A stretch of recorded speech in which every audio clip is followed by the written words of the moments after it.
बाबा जाके बैठा लेके बेटी भैया तुम्हारे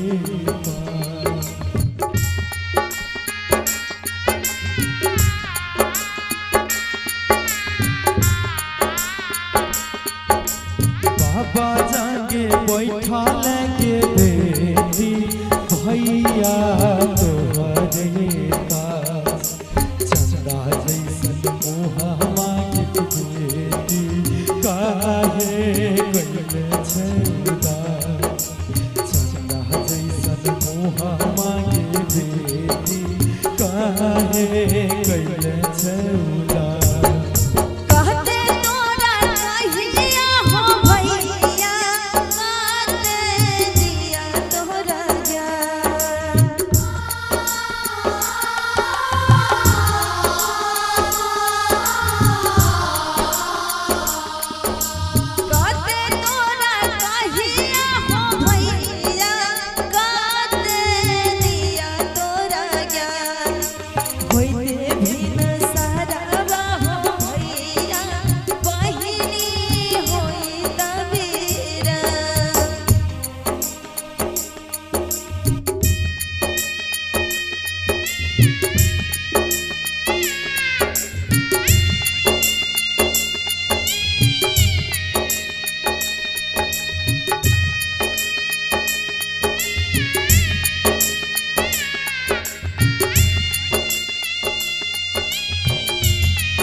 बाबू जाके बैठा लेके बेटी चाचा तुम्हारे पास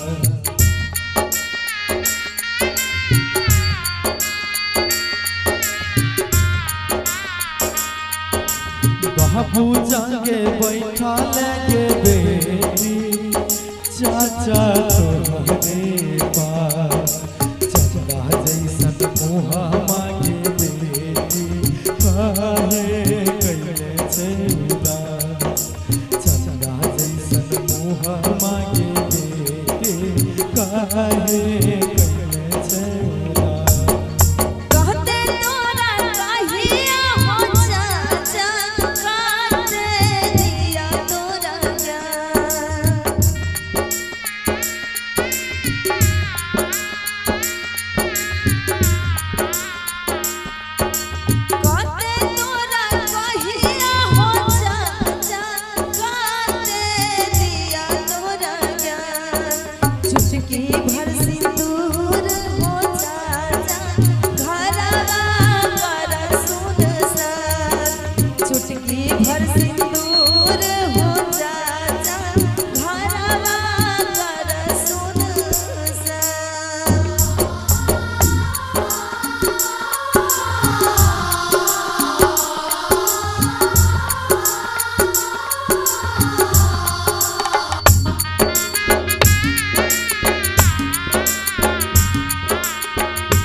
भैया तुम्हारे पास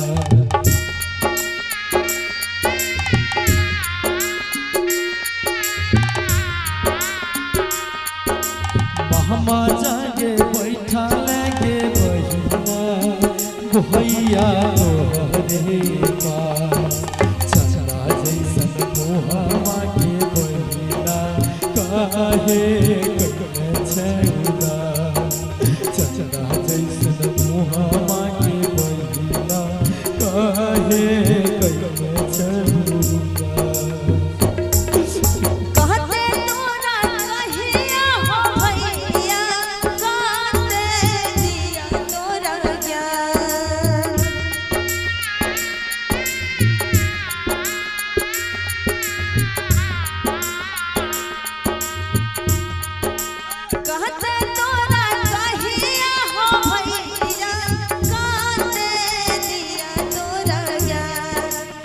अब नहीं खिलता हो भैया ओठवा पर मुस्कान, अब नहीं खिलता हो भैया ओठवा पर मुस्कान।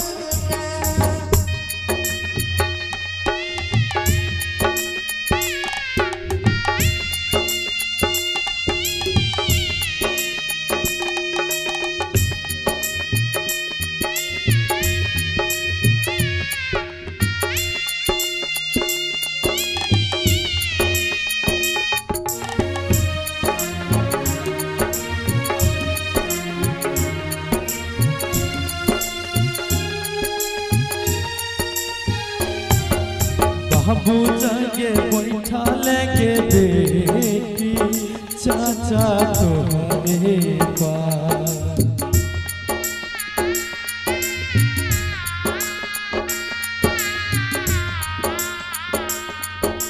बाबू जागे बैठा लेके बेटी चाचा तुम्हारे पास। चंदा जैसन मुहा मांग बेटी काहे कइले छौदा, चंदा जैसन मुहा मांग बेटी काहे कइले छौदा।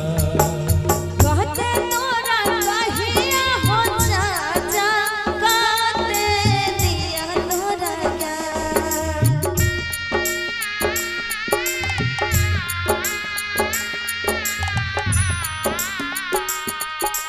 कहते तोरा कहिया हो चाचा कहते दिया तोरा ज्ञान। होइते भी न सारावा हो चाचा आगे ना होइता सुनसान। होइते भी न सारावा हो चाचा घरवा होइता सुनसान। अब नहीं खिलता भैया ओठवा पर मुस्कान, होइते भी न सारावा हो भैया बहिनी होइता वीरान। ये थे अनुराग बाबू की तरफ से 100 रुपये का पुरस्कार। मैं उनको बहुत बहुत धन्यवाद करना चाहूँगी।